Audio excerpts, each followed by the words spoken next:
abra sua Bíblia na primeira carta de Pedro, capítulo de número 1, versículo de número 18 e 19. Já estou terminando, amém, gente? Sabendo que não foi com coisas corruptíveis, como prata ou ouro, que fostes resgatados da vossa vã maneira de viver, que por tradição recebestes dos vossos pais, mas com o precioso sangue de Cristo, como de um cordeiro imaculado e incontaminado. Digam graças a Deus. Vamos parar aqui. Mas, bom, na verdade, o pessoal fez uma divisão aí por isso eu já ia cometer uma gafe aqui, mas a minha filha sempre me diz: pai, primeiro o senhor lê, depois o senhor fala. Mas a gente, às vezes, quer falar mais, né, do que a gente está pensando. Está pensando lá na frente e não dá conta, a boca não dá conta de falar o quanto pensa. Mas vamos aqui. Veja bem, nós estamos estudando, para quem não sabe, a lição do curso Fé, a derrota de Satanás. Tá? Então, nós estamos vendo um dos versículos de hoje, que é esses dois, na realidade, aqui de Pedro, tem uma outra referência também, lá da primeira carta aos Coríntios, também nós iremos lá, mas vamos dar uma analisada primeiramente nesse aqui que Pedro está falando. Pedro e Paulo, Pedro, aliás, chegou a dizer que Paulo escreveu algumas coisas difíceis de entender, o qual muitos distorcem para os seus próprios interesses, para levar para onde a pessoa imagina que deve ser levada, não por aquilo que de fato Deus está dizendo. Então Pedro foi quem falou isso acerca das cartas de Paulo. Mas nada que você não possa compreender se você investigar direitinho o texto. Então, portanto, não pegue simplesmente lendo e saia correndo e não analise ou investigue o texto. Aqui, por exemplo, o apóstolo Pedro disse que não foi com ouro nem com prata que nós fomos resgatados, ou seja, nós fomos sequestrados, porque só tem resgate aonde é necessário que alguém que esteja preso seja solto. Então nós fomos, a humanidade, melhor dizendo, foi sequestrada, de modo geral. Alguns até se dizem: Adão se vendeu a Satanás. Adão até nem se vendeu não, né, irmão? Mas ele foi, Eva foi enganada e Adão se deixou levar por aquilo que ela trouxe até ele. Então, Adão foi o que cometeu o erro, a falha, ela vem justamente sobre ele. O fato é que nós fomos vendidos, fomos sequestrados, fomos levados, fomos tirados de onde era a nossa posição original. E aí, o que foi feito? Se você pegar desde lá de trás, o que Noé fez não foi suficiente. O que Enoque fez não foi suficiente. O que Abraão fez não foi suficiente. O que Moisés fez não foi suficiente. O que tantos outros, nós poderíamos ficar aqui falando de tantos, não foi suficiente. Nós podemos ver que até no caso de Isaac, alguns chegam ao ponto de comentar e dizer que quando Deus pediu Isaac a Abraão, e que Abraão foi levar Isaac para ser sacrificado no alto do Moriá, e Deus mandou Abraão parar o sacrifício, porque o sangue de Isaac não seria suficiente, embora ele era um homem justo e bom, mas não seria suficiente para resgatar tudo o que havia sido tomado, que havia sido levado, estava aprisionado. Aí Deus resolve pegar o único que ele tinha, o seu filho, e ele vem a este mundo, nasce de modo natural, como todo ser humano nasce, do ventre de Maria, gerado pelo Espírito Santo, conforme diz as Escrituras, e esse Jesus que viveu durante todos os seus dias, embora no mundo corrupto, sujo, imundo, ele não se contaminou, ele não errou, e por isso o sangue dele, que foi o pagamento que foi exigido para a nossa soltura, para o nosso resgate, foi exigido sangue, um sangue inocente, um sangue limpo e um sangue puro. Então, praticamente, embora nós tivemos grandes homens de Deus na história, nenhum deles foi suficientemente pronto para isso que era necessário para resgatar a humanidade que havia sido sequestrada por Satanás, ou pelo adversário, pelo inimigo, conforme você assim desejar. Então, Jesus vem e derrama o seu sangue, entrega a sua vida, derramando o seu sangue para o pagamento. Então, se Jesus já veio, não faz mais sentido, e ele já veio, não faz mais sentido que alguém que creia na existência, na vinda, no nascimento de Cristo, na sua morte, na sua ressurreição, porque se ele morreu, ele também ressuscitou, alguém que crer nele ainda esteja escravizado ou aprisionado ou sequestrado. Por que não faz sentido? Porque a Bíblia nos mostra que nós fomos resgatados da nossa vã. A palavra vã é inútil. A vida inútil que a gente viveu lá atrás sem Jesus, enrolado nas tradições. Tradição é hábitos, é aquilo que existia, que muitas vezes, por exemplo, as pessoas, elas seguem muito, o ser humano, ele segue muito tradições, e por seguir tradições, não, porque meu bisavô, meu tataravô, meu avô, minha avó, meu pai, eles faziam assim, eles eram dessa maneira. Isso é tradição, isso é hábito, isso é costume. E até desses hábitos da religiosidade, porque antigamente, por exemplo, qualquer pessoa que quisesse o perdão de Deus tinha que ter, no mínimo, uma ave, uma pombinha, que no caso era duas, um casalzinho, uma que soltava e a outra que morria em favor para aquele sangue ser perdoado. Ou o animal, a ovelha, a novilha, para que aquele perdão fosse concedido, fosse apagado com o sangue daquele animal. Alguém errava, a uma vida teria que morrer no lugar daquela para que permanecesse de outra, para que permanecesse vivo.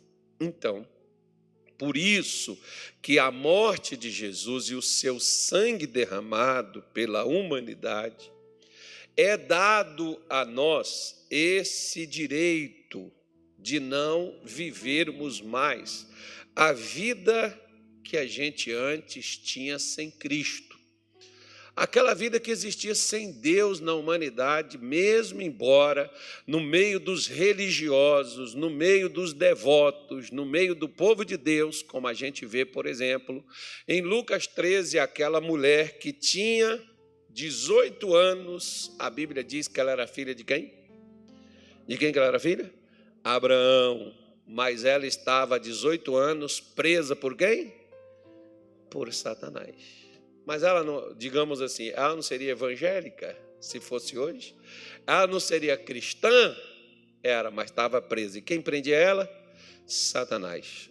Ou seja, quando Jesus chegou lá, o que ele fez? Ele liberou, ele libertou, ele soltou aquela mulher que Satanás prendia. Então, quando Jesus morreu, derramando o seu sangue para nós que recebemos a Cristo como Salvador, então é dado a mesma exigência que foi dado àquele espírito que prendeu aquela mulher por 18 anos. Agora Jesus chegou e olha que ele não tinha nem dado seu sangue, não, ele já tinha chegado. E Satanás, em todos os confrontos que ele teve com Jesus, ele perdeu. Como é que pode hoje, por exemplo, nós fracassarmos, se nós já fomos resgatados da vida inútil que a gente vivia quando estávamos sem Deus? Agora você não está sem Ele, agora você está nele, você está com Ele, ou Ele está com você. Não vai fazer diferença nisso, ou Ele contigo, ou tu com Ele, né? O fato é que se Ele está com você, como que você vai fracassar? Porque se Ele pagou o resgate, automaticamente o sequestrador tem que devolver aquilo para o qual foi pago, o que estava sequestrado. Ele tem que devolver. Ah, pastor, mas tem sequestrador que não devolve. Pois é, mas aqui nós estamos tratando de coisas espirituais, não é só de bandido, não. Embora Satanás, né, é bandido também. Mas o fato é que a exigência era o precioso, um sangue precioso, um sangue puro, um sangue limpo. Jesus o derramou. E o resgate foi pago. Se o resgate foi pago, então o que me prendia, o que me impedia de ser livre, o que me impedia de ter paz, o que me impedia de ter saúde, o que me impedia de ter alegria, já foi pago para que isso seja devolvido a mim. Então, suponhamos da seguinte forma, vamos fazer aqui mais ou menos assim. Faz sentido, se você deve 1 milhão no banco, deixa eu ver aqui quem hoje pode dar oferta. Você está devendo 1 milhão e tem que pagar amanhã até 9 horas da manhã. Tem como pagar? Não, vamos colocar. Que hora que o banco abre? É 9 ou é 10? É 10, né? Aqui em Cuiabá é 10 horas da manhã, isso. Então, 10 horas da manhã você tem que pagar R$1 milhão. Tem como? Não tem nem pois é, mas você está devendo. E aí alguém que tenha condições saiba que você está devendo e o seu cobrador está cobrando você. A pessoa para quem você deve está lhe cobrando o tempo todo, não te dá sossego, não te dá paz, não te dá descanso. E essa pessoa que tem bala na agulha, que tem mais até de 1 milhão, porque se tem 1 milhão para pagar a sua dívida, tem muito mais do que 1 milhão em caixa, né, irmão? Então essa pessoa, sabendo, vai lá, paga para você e te dá o recibo. Não, vou pegar esse aqui que está mais bonitinho. Te dá o recibo. O recibo é esse aqui, ó, Curso Fé. Aqui, ó, derrota de Satanás. Aqui está o recibo do seu pagamento. Você, graças a Deus, agora eu estou livre, agora eu estou na paz, glória a Deus por isso, maravilha, obrigado, moço, você não sabe o que você me tirou. Ok, só que à noite, dá mais depois, lá para meia-noite, né? Esse que o negócio aperta de meia-noite até 2 horas da manhã. Então... Lá para meia-noite, o camarada bate na tua porta, chega lá com um monte de gente, um monte de capanga do lado dele, diz assim: ei, quero o meu dinheiro. Você tem até as 9 horas da manhã para você me pagar. O que você faria? Ai, meu Deus, oh Jesus, e agora, Senhor? Puxa vida, a gente não tem sossego, a gente luta, a gente corre atrás, mas não estava pago. O que você faria? Você não pegaria o recibo e mostraria? Aí você pega o recibo e mostra para o cobrador, mas ele diz: não interessa, eu quero, tudo bem que foi pago isso aí, mas eu quero o seu, e você tem que me pagar às 10 horas da manhã, eu estou aqui na tua porta, tu vai ter que me pagar. O que você faria? Foge, né, pastor? Some. Que o cara não aceita que está pago. Pois é, assim é Satanás. Mesmo ele sabendo que foi pago o sacrifício de Jesus na cruz, ele vem cobrar eu e cobrar você. pega o recibo. Qual é o recibo? O recibo é a declaração da palavra de Deus, é o que as escrituras sagradas afirmam. Mostre o recibo e faça valer o seu direito, porque no mundo espiritual a coisa tem que funcionar. Se aqui na justiça humana não funciona, lá em cima não é bem igual cá embaixo, não. Lá o negócio é diferente, irmão. Só que você tem que fazer valer o direito que é seu. De que forma que você faz valer o direito que é seu? Vamos lá para 1 aos Coríntios, capítulo 6, versículo 19. Já estou terminando, amém? Ou não sabeis vós que o nosso corpo é o templo do quê? Templo do quê? Do Espírito Santo. De quem é o nosso corpo? De quem é o nosso corpo? Se você reconhece o sacrifício de Cristo e Jesus como seu Salvador, o seu corpo não é mais seu, é dele. Se você ainda não reconhece isso, infelizmente ainda o seu corpo tem outro dono. Mas de quem reconhece Jesus como seu Salvador, como seu Senhor e nele crê, o seu corpo já não é mais nem seu. Ele é de quem? Do Espírito Santo que habita em vós. Proveniente de onde que ele veio? De Deus, e que não sois de vós mesmos. Jesus então está dizendo assim: ei, nem tu manda no teu corpo. Não é aquela coisa assim, meu corpo, minhas regras, não. Agora Deus pode falar assim: meu templo, minhas regras, porque é dele. Se ele pagou o resgate, ele comprou você, nós somos propriedades dele. E você deve se valer. Eu agora não estou mais só. O meu pai está aqui do meu lado, está aqui comigo.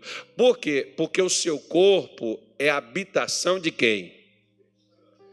E se o Espírito Santo ele entristece a gente? Ele acusa, ele condena, ele culpa. O Espírito Santo ele nos derruba. Já sei. Ele nos prova, pastor. Ele bota uma doencinha em nós. Você faria isso com seu filho? Por que Deus faria isso com os dele?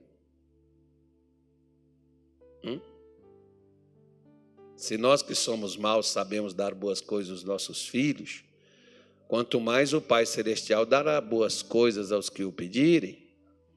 Então, se Paulo está dizendo, olha, o seu corpo, ele é templo do Espírito Santo, ele não é mais nem seu. Agora, nem você mais tem o direito sobre o seu corpo é de Deus. Quando, por exemplo, lembrando aqui, vou fazer uma lembrança aqui, eu falei com um camarada que chegou na minha casa, e disse assim, não foi nem na minha casa não, foi no escritório da igreja: pastor, eu estou gostando da sua filha, e eu queria permissão do senhor para me namorar ela. Eu falei assim, vai lá, fala com ela, se ela aceitar, vem vocês dois falar comigo. Ela aceitou, os dois, 3 dias depois, já estava tudo macumunado, né? A gente aqui. 3 dias depois, eu estava lá sentado na minha frente. É igual, eu aprendi isso aqui no Mato Grosso. Quando o cara chega assim e diz assim, pastor, eu estou gostando da menina ali, ele já pediu a mãe, é só eu que não estou sabendo. Aí, não estou falando isso, é brincadeira, viu? A minha filha lá. Ele foi lá, conversou, né? E eles vieram. Eu fui e disse assim para ele, primeiro, para dar aquela pressão, né, irmão? O cara está tirando algo precioso que é assim, ó. Cheguei nele e falei assim, tá vendo essa moça? Bonita, né? Linda essa menina. Igualzinho o pai dela. Agora, amigo, o negócio é o seguinte. Lembre de uma coisa. Ela não é sua, assim como ela não é minha. Ela tem um dono. Se você contaminar ela, se você fizer qualquer coisa errada com ela, você está invadindo um território que tem dono. E o dono dela vai te pegar. Não, pastor, pelo amor de Deus. Não, só estou te avisando. Não é eu que vou atrás de você, porque o tempo não é meu. Eu sempre falo isso aqui com o pastor, obreiro. Eu não vou atrás de ninguém, sabe por quê? Porque não é meu. Não preciso ir. E Deus sabe cuidar do que é dele. Da mesma forma, eu virei para ela e falei assim, você está vendo ele? Ele tem dono, ele não é seu não. Ele tem um dono, proprietário dele, ele pode se tornar seu namorado, seu noivo, seu marido, como se tornou. Mas você não é dona. Porque tem gente que quer propriedade, né? É meu. Não, você não morreu, seu sangue foi derramado. Por que você acha que é seu? O que você acha que você comprou? Não, mas sou eu que pago as contas. Teve um cara uma vez que chegou para a irmã e falou assim, já que você vai ficar aí com esse Jesus, então a partir de hoje você paga o aluguel, paga a luz, paga a água, que eu não vou comprar mais nada para você comer, se vira. Sabe o que aconteceu com ela? Ela chegou lá na igreja e falou, pastor, e agora o que eu faço? Eu falei, não faz nada. Seu dono, seu dono saberá o que fazer, ué. Aí apareceu uma proposta de emprego para ela, ela começou a trabalhar, começou a ganhar mais até do que o camarada, pagou o aluguel, pagou as contas, pagou a água, não precisava do marido, olha só que benção, irmão. Mas não largou ele, não. Você não precisa. Tem gente que gosta, está vendo? Não preciso mais de você. Minha vida, minhas regras. Não, ela foi a esposa para ele. Ele não foi o marido que deveria ser para ela, ela foi a mulher que ela deveria ser para ele. Porque as pessoas têm essa bobagem, né? Se eu fosse você, eu não faria nada. Não, meu irmão, ainda bem que você não é você. Agora, onde o Espírito Santo habita, não há ignorância, arrogância, prepotência, há humildade, a calma, a paciência, onde o Espírito Santo habita. Então, Deus está dizendo, olha, nem você manda, nem você. Lembra que você tem um dono. E o dono sou eu sou seu proprietário. Agora, olha o que acontece no versículo 20, que Paulo termina aí, deixa eu parar aqui, que senão não concluo o que eu estou para te informar. Porque fostes comprados. Fostes o quê? Tá. Pera lá, quem aqui tem carro? Me dá a chave do seu carro, que eu quero ele agora. Vou confiscar todos eles. Amém? Se tiver endividado, paga lá que eu quero quitar. Os carros, tudo agora é meu. Tá certo isso? Por quê? Porque você vai falar assim, fui eu que comprei. Está no meu nome, o documento está aqui, e eu não passei recibo de venda. O carro é seu. Agora, é interessante que a gente faz isso com os bens, mas a gente não faz isso com o corpo, né? Nem com a alma, nem com o espírito. A gente defende a casa, eu comprei com o meu dinheiro. Quando o cara quer tomar ela, aciona a justiça, a gente arranja advogado, corre atrás de documento, prova que é nosso. Mas quando Satanás invade nossa cabeça, bota um monte de caraminhola na cabeça da gente, a gente não chega e diz assim, ei, eu fui comprado. Isso aqui tem dono, e o dono não é tu, não. Aqui tem território, isso aqui foi pago. E foi pago alto preço. Sei que foi pago um alto preço. Pois é, qual foi o preço? Pedro falou que o preço foi o precioso sangue de Cristo. Então você foi comprado, você não está aí por acaso, não, você foi comprado. E ele diz, glorificai, pois, a Deus no vosso corpo e no vosso espírito, os quais pertencem a quem? Pertence a quem? O diabo tem alguma coisa aí? Tem. Aonde que ele tem? na vida daquele que ainda não se decidiu com quem quer andar. Se você se decidiu por Cristo, então você foi resgatado da maneira de vida que você tinha, e não é para você viver a vida que você vivia não, irmão. É por isso que quando Jesus entra na vida da gente, me falavam isso em 1992 lá em Minas Gerais, se Jesus entrar na sua vida, você nunca mais vai ser o mesmo, e não é mesmo não, sabe por quê? Porque Jesus sabe cuidar daquilo que é dele. Só que às vezes eu e você, por exemplo, como ele está dizendo assim, ó, glorificar a Deus não é você chegar, aleluia, glória a Deus, oh glória. Nem é isso não, meu irmão. O que a Bíblia fala daquela mesma mulher que eu te falei de 18 anos na mão de Satanás? Ela não podia de modo nenhum. Agora Jesus chega lá e agora ela endireita. O que o paralítico lá na porta do templo, em Atos 3, ele não podia fazer? Andar, saltar, pular. O que ele fez? A Bíblia diz que ele glorificava a Deus. Como é que ele glorificava a Deus? Ele glorificava a Deus andando, pulando e saltando, aquilo que ele nunca conseguiu fazer na vida. Quando aquilo que você nunca conseguiu fazer na vida, você começa a fazer, você está glorificando a Deus. Você não conseguia viver sem um fuminho, sem a bebidinha, sem um cigarrinho, um charutinho do negócio. Você não conseguia viver sem um pozinho no nariz. Você não conseguia viver. E agora você consegue. O que você está fazendo? Você está glorificando a Deus. Você não glorifica a Deus não é só com a boca, não. É com o modo de vida que você vive. Quando as pessoas olham para você e elas veem o seu comportamento, a sua atitude, você agindo como uma pessoa correta, andando da forma certa, o que você está fazendo com isso? Você está glorificando a Deus. Tem gente que pensa que glorificar a Deus é na igreja. Não, glorificar a Deus é lá na sua casa, no seu casamento, quando você trata bem sua esposa. Porque quem mandou respeitar, cuidar bem da mulher para não ter oração interrompida? Foi Deus. Então, quando você cuida da sua esposa, você está glorificando a Deus. Quando você respeita o teu marido, você está glorificando a Deus. Quando você cuida dos seus filhos, porque aquele que não cuida dos seus é pior do que os incrédulos e negou o que você está fazendo? Você está glorificando a Deus.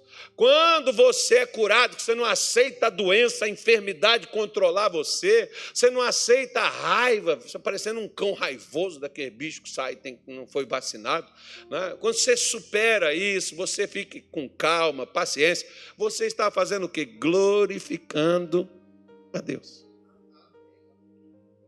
Você não glorifica a Deus só, aleluia, glória a Deus.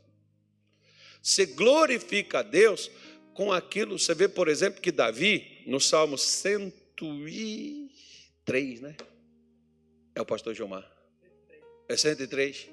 Isso aí, o pastor Gilmar está aqui. Não tem pastor Jaime, tem pastor Gilmar. Bendiz a minha alma ao Senhor, e tudo que há em mim, bendiga o seu santo nome. Versículo 2. Bendiz a minha alma ao Senhor e não te esqueça de nenhum de teus benefícios. E aí, vamos lá para você ver, versículo 3. É Ele que perdoa todas as tuas iniquidades e que sara todas as tuas enfermidades. Lembra de Lázaro? Quando Lázaro morreu, né? Ele não morreu, estava doente. Vamos pegar a coisa direito, né? Senão os infernautas batem na gente. Eles têm até razão, tem hora que eles têm razão, que às vezes eu penso, mas não falo. Então, mas vamos lá com os infernautas lá. Lázaro estava doente. Então, Maria e Marta mandou um mensageiro ir a Jesus pedir ajuda. Já deve ter dado, né? Chá, o doutor já foi, já deu as raízes, já fez o negócio tudo, nada funcionava, ela já devia ter orado, a coisa não regredia, e o negócio só piorava, manda chamar Jesus. Quando chegou lá, Jesus disse assim, olha a cara do mensageiro chegando de volta. Eu te garanto que tem umas coisas que eu tenho curiosidade, e na hora que eu tiver essa oportunidade, eu vou perguntar para Deus, falar assim, Senhor, volta a imagem, que eu quero ver a cara do sujeito voltando com a mensagem, que a mensagem que ele levou de volta para Marta e Maria foi essa. essa enfermidade não é para morte, mas para a glória de Deus. Uau! Aí quando o mensageiro chega, o cara já está enterrado, ele morreu. Imagina ele falando: Marta, Jesus mandou falar que essa doença não é para a morte, não. É para a glória de Deus. Ah, é? Avisa ele que ele já morreu. Está enterrado já. E Jesus ainda fica lá mais uns dias. E quando Jesus chega, já fazia quantos dias? 4 dias que Lázaro estava morto e enterrado. Uau! E aí as pessoas olham: está vendo? Jesus falou, ele mentiu. Não, ele não mentiu, não. Ele falou como eu e você, que somos territórios libertos, devemos falar. Falar o quê? A linguagem da fé, meu irmão. O camarada não chegou com uma linguagem, com uma notícia dizendo que ele estava enfermo, e Jesus disse: não é para a morte. É para a glória de Deus. Deus vai ser glorificado nesse negócio aí, ó. Vamos mudar essa história. Aí, quando Jesus disse assim para os discípulos: Lázaro está dormindo, vamos lá acordar ele. Os discípulos viraram: mas você está acorda? Se ele está dormindo, ele acorda. Não precisa de sair daqui para acordar o cara. Poxa, para que essa caminhada para acordar o sujeito? Parece o pastor Tony, tem que ir lá na casa dele e chamar ele. Aí, é brincadeira, viu? Senão tem gente que vai acreditar que é verdade. Aí, Jesus diz assim: ó, falar com vocês a linguagem que vocês entendem. Lázaro morreu, mas nós vamos lá levantar ele. Bora lá. Nós estamos indo lá para isso. Ou seja, irmão, o que Jesus falou com Marta, com o mensageiro, com Maria, e o recado para Lázaro? Dessa doença, ele não vai permanecer na morte. Ainda que ele morra, eu vou lá levantar ele. Eu vou colocar ele em pé. Às vezes tem coisas que acontecem na minha vida e na sua. Você está orando, você está buscando a Deus. Acontecem umas intempéries, acontecem umas coisas que você não imaginava que aquilo dali poderia acontecer. Mas depois o que Jesus faz? Jesus vem, corrige tudo aquilo e bota tudo no lugar de novo. Só que o que a gente faz? Nós temos as promessas de Deus, as declarações de Deus, mas a gente não faz valer o que Deus fala. Você sabe o que a gente faz valer? O que a gente sente, o que a gente vê. Ao invés de fazer valer os nossos direitos e declarar a nossa vitória, seja sobre o que for que estiver vindo contra você. Na sua saúde, no seu casamento, na sua família. Teve uma senhora, por exemplo, que o marido dela largou ela. Ele era cristão também, ele estava na igreja. E o que aquela mulher fez? Ela pegou uma declaração da palavra de Deus. Que o que Deus uniu, o homem não. Quem é que separa? Quem é que separa? É os demônios? Que separa é o homem com arrogância, estupidez, ignorância. É o homem com orgulho, é o homem que separa. Quando está falando de homem, não fica a mulher achando que só nós estamos lascados e perdidos. Quando está falando de homem, está no mesmo sentido de espírito, que espírito não tem sexo. Então, tem casamento que acaba por intransigência da mulher, por falta de perdão, por falta de misericórdia, por falta de compaixão, como no caso do homem também. Junta a fome com a vontade de comer. Vai dar o quê? Vai dar praga. Então, alguém tem que ter juízo. Um é o fogo, o outro é a água. Se tiver só fogo, vai queimar. Se tiver só água, vai morrer afogado. Então, tem que ter os dois elementos em ação. Um joga o fogo, outro joga a água para apagar. O outro apagou, põe fogo de novo. Aí o outro apaga. É bonito um casamento assim, irmão. Mas quando ele diz, não, o que Deus uniu, o homem não separe. Ela pegou esse versículo e falou, Senhor, o marido chegou para ela e falou, vou embora, já arrumei minhas coisas. Ele falou, Senhor, ela falou, o meu marido está indo embora de casa. O Senhor diz que o que o Senhor uniu, o homem não separe. Ele está indo porque ele não quer mais continuar comigo. Embora quem tinha falhado e errado foi até o camarada, e ele foi embora mesmo assim. E ela falou assim, então, Senhor, não deixa ele... irmãs, prepara aí que eu estou ensinando a vocês uma coisa muito forte, hein? Então, Senhor, não deixa ele ser homem com nenhuma outra mulher que não seja eu com quem ele casou. Não deixa ele funcionar.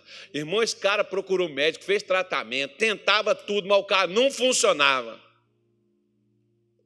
Aí, por ele não funcionar novamente e ficar infeliz, tudo dá errado para ele, o que ele faz? Ele volta na igreja. Quando ele volta na igreja para consertar aquela parada, quem ele achou lá dentro da igreja? A esposa dele. E ele também já abrandou o coração, achou que estava lascado mesmo, né? Quem é que vai querer um homem que não funciona, né? As pessoas precisam de uma coisa que funcione.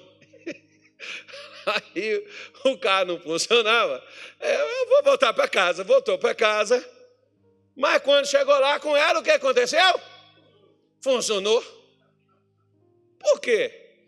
Porque ela fez uso de uma declaração que o Senhor Deus falou. Irmão, se o seu corpo é do Espírito Santo, pertence a Deus, se Satanás está invadindo sua mente com pornografia, indecência, imoralidade, está invadindo o seu corpo com doença, está invadindo o seu casamento com prostituição, você tem que pegar e falar assim, ei, isso aqui tem dono. Aqui tu não pode operar, aqui tu não pode entrar, aqui tu não pode ficar. Tu entrou, pega tuas trouxas, pega tuas coisas e vaza. Sai fora. Por quê? Porque meu filho não foi criado para ser bandido, nem vagabundo, nem ladrão, nem assaltante, sei lá, qualquer outra coisa. Nem um bebum da vida, nem um viciado. O meu filho é templo do Espírito Santo. O meu marido é templo do Espírito Santo. O meu corpo é templo do Espírito Santo. Mas a gente não faz valer esses direitos que nós temos. E direito que você não reclama é direito que não existe. Nem se você não reclama. Chega lá, alguém invade sua propriedade, você diz assim, tadinho, coitado, não tem onde morar, se ele entrou aí que ele está precisando, deixa ele aí. Tá bom. É assim que estão fazendo agora, né? Te dá até prazo para você sair. Isso aqui é nosso, está aqui, você vai vazar, pega, não, vou levar, não vai levar nada. Vaza, sai. Né? Mas deixa isso para lá, isso aqui é outra coisa. Nós estamos falando de outro assunto. Então, Satanás chega, entra com mau pensamento. E você começa a ficar triste do nada. E você diz, mas se o senhor souber, pastor, o que eu estou passando na minha vida, na minha casa, o senhor vai me dar razão, porque eu estou assim. Que é triste, sabe, pastor, a gente passar por isso, a situação chegar nesse ponto. É lamentável, mas o que a gente pode fazer, né, pastor? Só Deus para ajudar a gente a ter força, passar por tudo isso. Não. De quem é o corpo? De quem é o corpo? Você foi comprado? Foi comprado? Eu estou te perguntando, você foi comprado? Então você tem um dono já. Então você não pode aceitar que os invasores cheguem. E se os invasores chegarem, chame o dono. Chame o dono. Quer ver?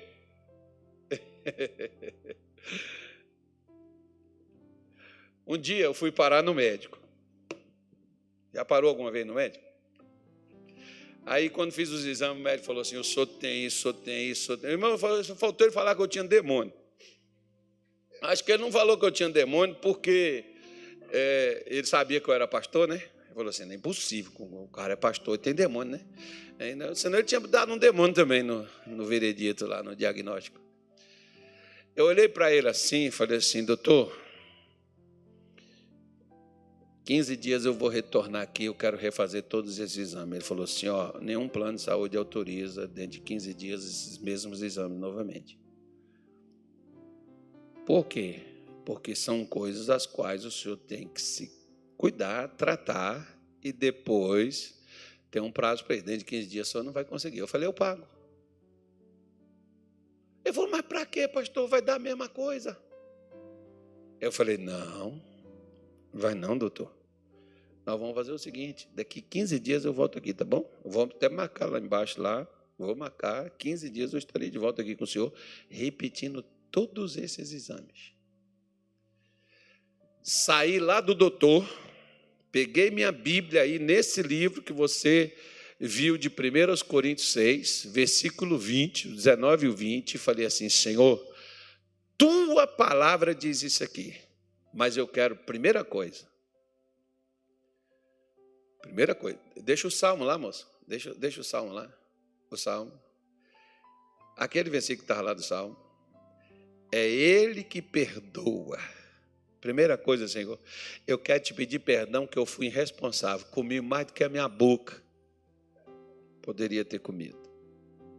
Porque todos os problemas de saúde que eu estava, era de comida que eu comi. Eu quero que o Senhor me perdoa. Porque de manhã cedo eu não tomava café, tomava aquela coisa preta com negócio vermelho, que o Davi gosta, o Davi ama. Chegava no almoço, eu almoçava e não tinha pavê, eu comia aquele docinho básico. Irmão, aí apareceu colesterol, diabetes, não sei o que, triglicerídeos, mais não sei o que lá mais. Oh, meu Deus do céu, está cheio de bicho dentro. Mas o miserável, não, o bendito do médico ainda zoou com a minha cara, que ele falou assim, pastor, tem gente que suicida com uma corda, e outros com uma faca, e outros com um revólver, e outros tomam veneno, e outros suicida com garfo. Raiva que me deu daquele homem, irmão. Mas meu pai me falou uma coisa, meu filho, nunca dê seu direito a outro, porque depois que você dá o seu direito, você perdeu, você não tem direito a nada, engole seco, aceita que é melhor e não discuta, que a pior coisa é você não ter argumento para se defender, né? Aí é terrível. Foi por isso que eu desafiei ele. Eu vou pedir a Deus perdão da minha irresponsabilidade, porque eu fui irresponsável. Porque Deus nos dá o corpo e nos dá o espírito, mas é nós que cuidamos. Por que você fica até as madrugadas acordado se você tem que dormir e levantar cedo? Daqui a pouco está enlouquecendo, dor de cabeça, enxaqueca, mas não sei o quê. Por que a gente só vai no médico quando a gente começa a sentir mal? Por que a gente não faz uma programação e antecipa o problema para evitar a doença? Quem não cuida, trata da doença, cuida da doença. Doença, irmão, é um problema. Só que eu falei, Senhor, eu fui irresponsável, e de fato eu fui mesmo, porque eu fui negligente. Eu quero que o Senhor me perdoe. Como a mesma coisa, se você gastou seu dinheiro naquilo que não era pão, em jogos, em bebedeira, pede a Deus perdão. Deus vai te levantar, você vai prosperar novamente. Mas reconhece teu erro e conserta isso, porque Deus te prosperar, você vai voltar para a jogatina de novo, para a bebedeira outra vez. Às vezes, sua mulher, como por exemplo, chegou um camarada comigo lá em Belém, disse, pastor, estou desesperado, minha vida acabou, minha mulher me largou, foi embora. Eu falei, amigo, vamos fazer o seguinte. Por que sua mulher foi embora? Eu não sei, não sabe. Ela é doida? Não. E ela pegou os 3 filhos e levou embora. Eu falei assim, você fez alguma maldade com ela. Pede perdão para Deus e se comprometa com Deus que você não vai mais maltratar a tua esposa. Deus vai trazer ela dentro de 3 dias. Ele falou, mas ela já chegou lá no Maranhão. Eu falei assim, você veio me pedir ajuda para quê? Você quer ajuda? Não quero. Falei, então pede a Deus perdão, a sua mulher vai voltar dentro de 3 dias, mas não maltrata ela mais. Você se compromete com Deus? Comprometo. Falei, então tá bom, Senhor, esse homem está aqui. Ele se comprometeu que ele vai mudar com a esposa, que ele vai tratar ela bem, que ele vai honrar ela, que ele vai cuidar dela. Então Jesus faz ela voltar. Dentro desses 3 dias, traz ela de volta ao lar deles. 3 dias depois, a mulher pegou tudo, voltou lá para a casa deles, e ele levou até ela lá na igreja, todo feliz. E ele falou, aqui, pastor, minha esposa voltou. Eu olhei para ele e falei assim, agora não faça mais o que fez ela ir embora e te largar. E ela virou para ele e falou assim, se ele fizer novamente, eu vou embora e agora eu não volto mais não. Ainda reforçou. 6 meses depois, ele estava lá, pastor, dá para o senhor fazer uma oração de 3 dias? Eu falei, não, some daqui, você não é homem não. Você fez um compromisso com Deus, comigo e com a sua mulher, e você não honrou a sua palavra. Aí não é demônio, irmão. Porque as pessoas botam a culpa no demônio para não ter que mudar. Eu falei, não vou orar não, irmão. Muda que a sua mulher volta. Se ela acreditar na sua mudança. Não sei nunca mais o que aconteceu com ele lá, se ela voltou, se não voltou com ele, não tenho a menor ideia. Mas às vezes, o que acontece? A primeira coisa que eu pedi a Deus foi perdão pelo que eu estava fazendo da minha vida. E depois que eu pedi a Deus perdão, eu disse assim, Senhor, a propriedade é tua e ela está invadida. O senhor vai deixar os invasores aí dentro? Ou o senhor vai botar isso para fora? Porque quando entrar lá no seu templo, lá em Jerusalém, o senhor pegou um chicote. Senhor, pega o chicote aí agora. Bota os caras tudo para fora aí. Porque 15 dias eu quero voltar naquele doutor, eu quero esfregar na cara dele. O senhor é o mesmo de ontem, de hoje é o mesmo para sempre. Eu fui irresponsável. Mas eu vou, 15 dias depois, cheguei lá e falou, pastor, o senhor vai insistir nisso? Vou repetir todos os exames, irmão, e não deu mais nada. Agora é preciso tomar vergonha na cara e continuar, né? Maldade. Vamos ficar em pé? Que não... Mas irmão, você tem um dono. E o seu dono não negocia você. O seu dono não aceita invasores. O seu dono é seu proprietário. Faça valer o direito de propriedade. Eu sou território de Deus. Eu sou território livre. Eu sou território santo. Eu sou território crente.